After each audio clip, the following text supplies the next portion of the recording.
Bueno, para mí es un gran honor llegar a la presidencia del Comité Español de UNICEF, después de una carrera que tiene mucho que ver con las relaciones internacionales, con la solidaridad, con la enseñanza universitaria en temas de cooperación internacional. Y UNICEF es uno de los organismos más prestigiosos de Naciones Unidas y el Comité Español de UNICEF uno de los más importantes del mundo. Tener casi 300.000 socios y un presupuesto de trabajo de cerca de 60 millones de euros, de recaudaciones y de aportes de los socios, pues es ponerse al frente de un barco prestigioso, y recibo una herencia además del comité anterior estupenda, el listón muy alto, y por lo tanto tenemos que trabajar sobre eso, lo que se ha alcanzado, que es mucho. UNICEF trabaja como en dos vertientes fundamentales: es la captación de recursos de la sociedad española para que los equipos de UNICEF en el mundo, que están en más de 150 países, puedan hacer frente a situaciones de emergencia, a situaciones de apoyo a la infancia, generación de institucionalidad, marcos legales de apoyo a la nutrición infantil, a la buena alimentación, a prácticas de políticas escolares que sean correctas hacia la infancia, para hacer frente a los desastres naturales. Dos de los ejemplos que pongo recientemente: ayuda a los niños que están en los campamentos de refugiados de sirios que han tenido que abandonar su país, donde hay muchos cientos de miles de personas, y luego también apoyo al desastre humanitario ocurrido en Filipinas, donde ha habido muchos niños afectados, y UNICEF es el primero casi en intervenir sobre el terreno para apoyar a las víctimas, a las familias, recuperar la educación, recuperar la atención sanitaria y que los niños vuelvan a tener, digamos, el trato que se merecen, porque es un sector fundamental de la sociedad. Bueno, aparte del apoyo que damos a UNICEF a nivel universal, a nivel global, mucha gente nos pregunta qué hacemos en España, donde tenemos casi un 30% de la población en situación de riesgo, de la población infantil, y efectivamente el trabajo nuestro es de abogacía, es de cabildeo, de negociación con gobierno, con comunidades autónomas, con el Parlamento, con las fuerzas sociales, para que la legislación en favor de la infancia sea actualizada, para que el niño no pierda la prioridad que tiene en todas las agendas públicas, para que no se deteriore la salud, la educación, las actividades que los niños tienen que desarrollar, para que los niños no caigan en el trabajo infantil, que hay que evitarlo a toda costa. Los niños tienen que estar en la escuela y no trabajando con menos de 18 años. Es decir, nuestro trabajo consiste en intentar empujar, convencer, animar a todos los actores para que el interés superior del niño sea la clave de las políticas públicas sociales en todos los países y también, por supuesto, en España. Es una situación difícil y muchos de nuestros socios y amigos nos piden que nos ocupemos también de España, y nos ocupamos, pero no hacemos proyectos aislados. Nuestro proyecto es que las políticas de la infancia en España tengan calidad, tengan contundencia y no se abandonen el interés superior del niño, que es lo más importante que tenemos entre manos. Bueno, si comparamos con el resto del mundo, con muchos países africanos, algunos asiáticos y de América Latina, donde las familias no tienen ingresos, los niños y las niñas no tienen acceso a la salud, la educación y la vivienda, ese no es el caso español. Pero cuando hablamos respecto a lo que pasaba hace 5, 6, 10 años, sí que sentimos que hay un mayor nivel de riesgo en la infancia. Padres y madres, 1,5 millones de familias donde no hay ningún ingreso, deterioro en los salarios de las familias, acceso a una salud, un sistema de salud que quizás va más lenta, que tiene mayor nivel de filtros, niños en los colegios que no pueden acceder a libros escolares, o a la merienda, o a la comida escolar, y que tienen que ir con sus padres a los comedores abiertos, sociales, de muchas organizaciones. Sentimos que es una niñez en parte más amenazada. Hablar de un 30% de niños en situación de riesgo en este momento es un dato preocupante, en el que autoridades sin partidos políticos, sin partidismos, sociedad, familias, empresas debieran preocuparse, porque estamos mermando a una infancia que dentro de 10, 15 años serán los profesionales del país, será la clase política, serán los empresarios, serán los trabajadores de muchas empresas, y por lo tanto nos interesa mucho que esa infancia mantenga niveles altos de servicios sociales, de ayudas públicas, de tal forma que lleguen las mejores condiciones a la adolescencia y a la madurez. Ahí sentimos que hay un deterioro registrado por todos los que analizan esta situación y creemos que hay que insistir, y UNICEF lo va a hacer, para que las políticas públicas en favor de la infancia sean lo más proactivas posibles. Por supuesto, siempre las comparaciones son muy difíciles. No es lo mismo un niño que tenga una nutrición no correcta o no perfecta que un niño desnutrido completamente. Aquí en España puede haber malnutrición, puede haber una escuela pública que se ha debilitado o que tiene problemas para atender a los niños en ciertos sectores, pero por lo menos hay un derecho global a la educación. Es decir, yo creo que el país puede proveer de servicios básicos a la mayoría de la población, pero cada uno se compara con lo que tuvo, y si los niveles fueron más altos, con más nivel de apoyo a la dependencia,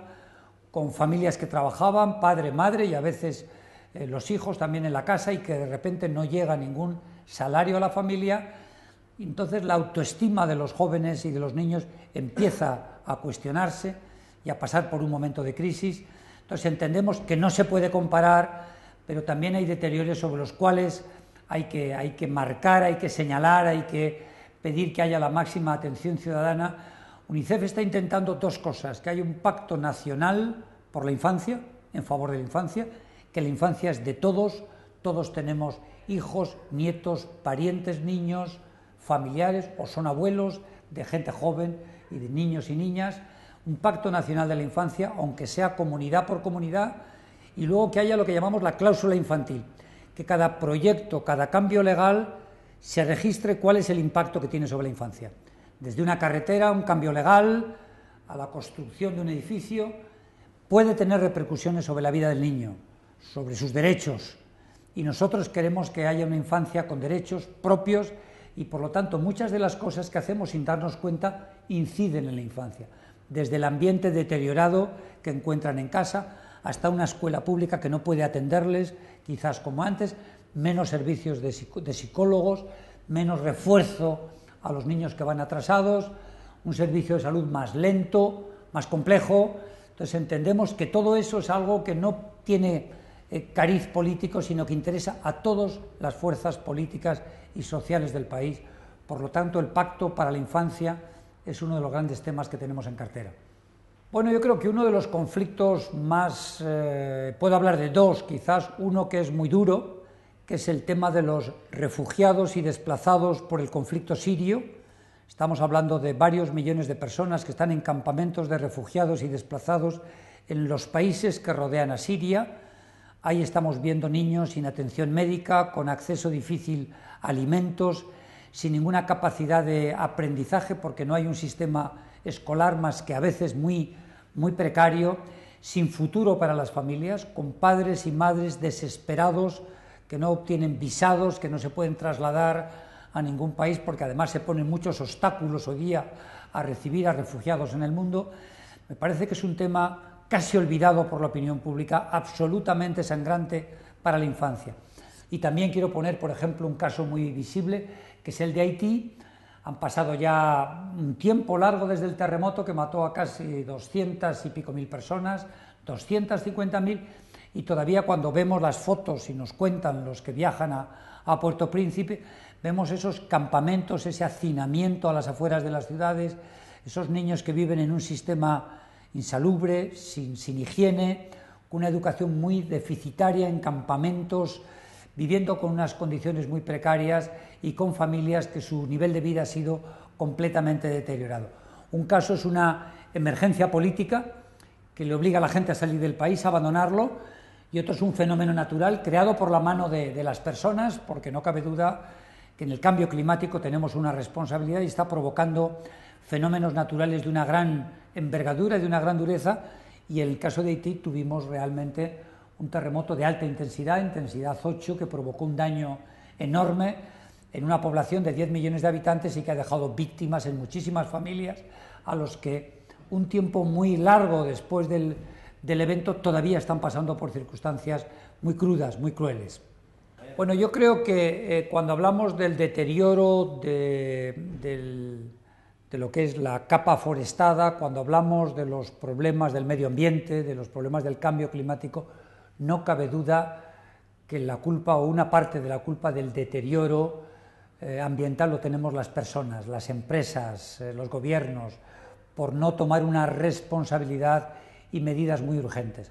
Eso está cambiando un poco la temperatura de la Tierra, estamos hablando a finales de siglo, se habla de 4 grados más de temperatura media, hay que imaginarse lo que es eso en el cómputo global, países cálidos van a pasar a tener temperaturas más altas, deshielo del Ártico y de la Antártida, el agua subirá y lo estamos viendo amenazando las costas de una manera cada vez más creciente. No cabe duda que las personas, las familias, los países tenemos una responsabilidad global en lo que llamamos el calentamiento global y el deterioro del medio ambiente en el planeta.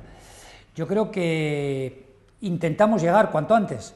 Todos los organismos de Naciones Unidas, y UNICEF es uno de los más preparados, se presenta inmediatamente en los lugares donde ocurren desastres naturales asociados a la mano de las personas, a la mano de los grupos humanos, pero a veces es simplemente para paliar. Los daños son muy difíciles de evitar, son de una inmensidad muy grande,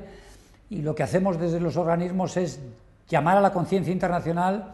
primero para evitar ese desgaste de la naturaleza y del medio ambiente, y en segundo lugar para que reaccionen, ayuden con sus recursos, con sus aportes. Y bueno, en el caso de Filipinas, por poner un ejemplo, gracias al apoyo de nuestros socios y amigos hemos obtenido casi 7 millones de euros, que puede salvar muchas vidas, que puede permitir que lleguen medicamentos, que lleguen libros, que lleguen tiendas de campaña o de acogida para convertirlas en aulas escolares. Es realmente una situación muy dura. Hemos sido, creo que, el tercer o cuarto comité mundial a la hora de movilizar recursos, y nos sentimos muy contentos de que la gente por WhatsApp, por el teléfono móvil, a través de aportes, de cuotas, de presencias, pues hombre, hemos obtenido una movilización, y otras muchas organizaciones también cercanas, hermanas de la sociedad civil, se han movido muchísimo. Pero ojalá los fenómenos fueran menos fuertes, ojalá pudiéramos paliar y lo que llamamos resiliencia, es decir, que las poblaciones pudieran hacerse fuertes para resistir estos fenómenos naturales que son en general muy destructivos. Bueno, yo creo que la sociedad española ha sido siempre muy cercana de la filantropía, de la solidaridad, quizás porque nos queda un reflejo de los malos tiempos, emigración masiva, guerra civil, enfrentamiento, zonas del país muy empobrecidas en los años 40, 50, 60. Tengo la sensación que quizás desde el auge económico de los 80 hasta el año 2000, 2000 y pico, como que quizás hubo un cierto retroceso, pero yo siento que en los últimos años ha habido un empoderamiento de la sociedad española hacia la solidaridad, que la gente está comprometida. Ahora ya no lo vemos con los ojos ajenos que nos lo cuentan, vemos que a nuestro alrededor hay muchos niños, hay muchos adultos, hay muchos adolescentes preparados, sin trabajo, pasando dificultades. En nuestra escalera, en nuestra escuela, en nuestro trabajo vemos cómo la gente lo está pasando mal, y entonces yo creo que ha vuelto otra vez un rebrote de la solidaridad, del acompañamiento de la gente que lo pasa peor. Y en este momento, en el caso de UNICEF, el año pasado tuvimos 50 y tantos mil socios nuevos en un momento de crisis. Es verdad que las cuotas no son muy altas, pero la gente quiere participar, quiere contribuir. Pienso que viendo lo que estamos viendo alrededor de nosotros, la gente está viendo el mundo con otros ojos también. O sea, lo que pasa afuera nos está ayudando también a tener una nueva mirada sobre lo que pasa dentro. Son dos fenómenos bien interesantes, pero yo diría que este es el mejor momento para la solidaridad en España. A veces es muy pequeña, es un aporte, es una cuota, es el banco de alimentos, es una ayuda puntual, pero creemos que en este momento la sociedad española está muy comprometida. Estamos hablando de 4 o 5 millones de personas que están inscritas, que participan, que son voluntarios, que se suman a esfuerzos en común, que asisten a galas, a carreras populares, poniendo un poquito, pero sintiendo que su aporte sirve. En el caso de UNICEF, nuestros recursos llegan siempre a la gente. No es un dinero que se da para cosas etéreas. Cuando estamos poniendo 7 millones casi de euros para Filipinas, está llegando a la gente que lo está pasando mal. Y yo creo que la gente confía en UNICEF, que tiene muy buena imagen, porque saben que lo que se moviliza para una crisis llega realmente a la gente. Las empresas españolas están cambiando mucho en los últimos años. A pesar de la crisis, desde los años 2000 aproximadamente, las empresas se metieron mucho en la dinámica de lo que llamamos responsabilidad social empresarial. La empresa es consciente de que tiene unos compradores, de que trabaja en un municipio, de que tiene gente que le aprovisiona de mercancías, que tiene un impacto en los medios de comunicación, y la empresa se ha puesto a trabajar en lo que es su reputación y su contacto con la sociedad. Y hoy hay muchas empresas comprometidas con la responsabilidad social, que hacen proyectos, que colaboran, que contribuyen, a veces de su propio beneficio y otras en asociación con sus clientes. Y hoy podemos decir que hay un movimiento progresivo de la empresa hacia la responsabilidad social, hacia el cumplimiento y el respeto de los derechos humanos. Esto es bastante nuevo, estamos trabajando desde el Ministerio de Asuntos Exteriores en un plan nacional de empresas y derechos humanos. Yo he visto un cambio importante, no diría un cambio radical, porque es algo que está llegando con bastante lentitud, pero hoy las empresas tienen un diálogo con sus clientes, con sus socios, con los municipios donde están, con la sociedad. Es una nueva mirada, es una mirada más respetuosa, más consciente, porque la gente cuando compra ya mira a quién le compra y qué actitud tiene ante los problemas de la humanidad, qué políticas laborales, qué políticas ambientales. Cuando la gente elige un banco o elige un producto, sabe que es un producto de comercio justo, o sabe que es un producto hecho por tal o tal comunidad. Entonces tenemos una sociedad que está más informada, que es más exigente, y las empresas son conscientes de que los ciudadanos, que son también compradores y que usan servicios, están exigiendo que las empresas sean socialmente responsables. Pues ya está.